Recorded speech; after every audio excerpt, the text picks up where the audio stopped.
Step into the shadows where dark thoughts erupt like blisters under the skin. Welcome to Shivers, short horror stories.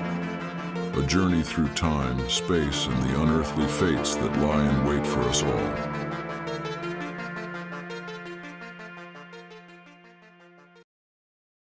The factory. Rain. It pounds against the shattered windows of the old factory. Shadows dance on rusted machinery. The smell of decay hangs in the air. Aisha leads the way. Her flashlight cuts through the darkness. All right, we're inside. Let's stick together and see if we can find anything interesting, Aisha says, her voice barely above a whisper. Miguel fiddles with his camera. Night vision mode. I heard there's an old office on the top floor. Might find some cool stuff there. Natalie, gripping her flashlight like a lifeline, scans the room. This place gives me the creeps. It's like something out of a horror movie. Dustin laughs. Relax, Natalie. We'll be out of here before you can say junkyard sale. Besides, if we find anything valuable, we can split the profits. They move through the corridors, footsteps echoing in the empty halls. Darkness presses in on them. Rusted metal, broken glass. Every step is a negotiation. The deeper they go, the more oppressive the atmosphere becomes. It's as if the factory itself is alive, watching them, waiting. Hey, check this out, Miguel says, his flashlight illuminating graffiti on a wall.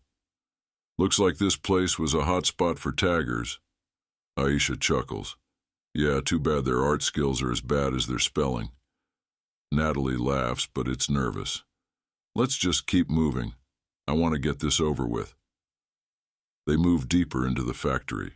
Corridors twist and turn like a maze, jokes and ribbing to keep the fear at bay. They stop to inspect debris, old machinery. The occasional creak and groan of the building sends shivers down their spines. Did you guys hear that? Natalie asks, her voice trembling. Miguel shrugs. Probably just the wind. This place is falling apart. They reach a stairwell, the steps leading up into darkness. Aisha hesitates, but Dustin is already bounding up the stairs. Come on, slowpokes.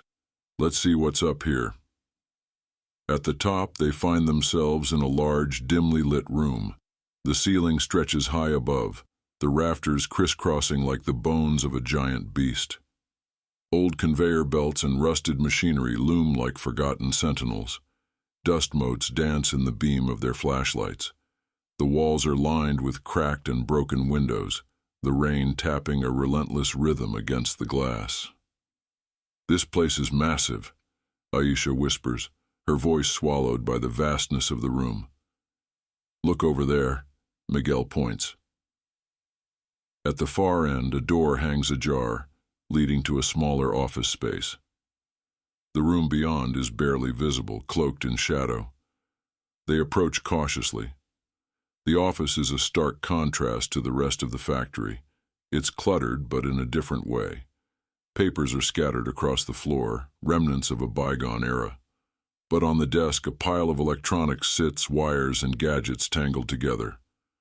Unlike the rest of the decaying surroundings, the electronics are newer, incongruous with the dilapidated setting. Those look out of place, Natalie says, eyeing the devices. No way, Miguel breathes. Do you think any of this stuff is valuable? Dustin grins. Only one way to find out. They edge closer, excitement and apprehension mixing in their stomachs. Aisha feels the hairs on the back of her neck stand up. There's something off about this. It's clear now. This was someone's stash. A hoard of pilfered gadgets, far too new for this ancient ruin. Dustin moves forward, eyes locked on the electronics. He steps into the room, and the instant he does, a hidden tripwire snaps. Without warning, a door fitted with rusty spikes swings open from the side, slamming into Dustin. His scream cuts short as his body is lifted and pinned to the door, lifeless and dangling. Aisha's breath catches. Dustin! Miguel's eyes are wide, panicked. "Run! We need to get out of here, now!" Natalie and Miguel bolt. Aisha stays frozen. Dustin's lifeless body swings like a grotesque pendulum. The factory walls close in, dread suffocating her. Aisha tunes out her friend's footsteps as they run down the hall. The silence is deafening. Then, two pops, gunshots. The sickening thud of bodies hitting the floor. "No, no, no," Aisha whispers. Tears stream down her face. She's paralyzed. Terror roots her in place. She regrets everything. Footsteps, fast, getting closer. No time to run. She hides behind a column. The column is cold and dirty, the grime sticking to her clothes. Her slim figure barely concealed. The footsteps slow, then pause. Aisha's breath is shallow. She can hear the ragged breathing of the man, a staccato rhythm of desperation. She waits, her entire body tensed. The air grows thicker with the stench of an unwashed body and rancid sweat. The smell is overwhelming, like a mix of rotting food and old urine. It's clear he's been squatting here for a while, setting traps, creating a home in this grimy wasteland. She hears him muttering to himself, incoherent ramblings about shiny things and the voices. The factory's darkness swallows his words, but the paranoia in his voice is unmistakable. He shuffles past her hiding spot, moving with a jerky, disjointed gait. Aisha can barely see him, but the flicker of her flashlight catches his silhouette. His eyes dart around wildly, reflecting the light like a feral animal. He's clearly high, tweaking on some sort of drug, his movements erratic and unpredictable. He stumbles over Dustin's body, his eyes lingering on the gruesome sight. He mutters something unintelligible, a mix of disgust and fascination. The man's presence is suffocating, his aura of madness palpable. Aisha's heart pounds so loudly she's afraid he'll hear it. He stays there, shuffling through the electronics on the desk, muttering to himself.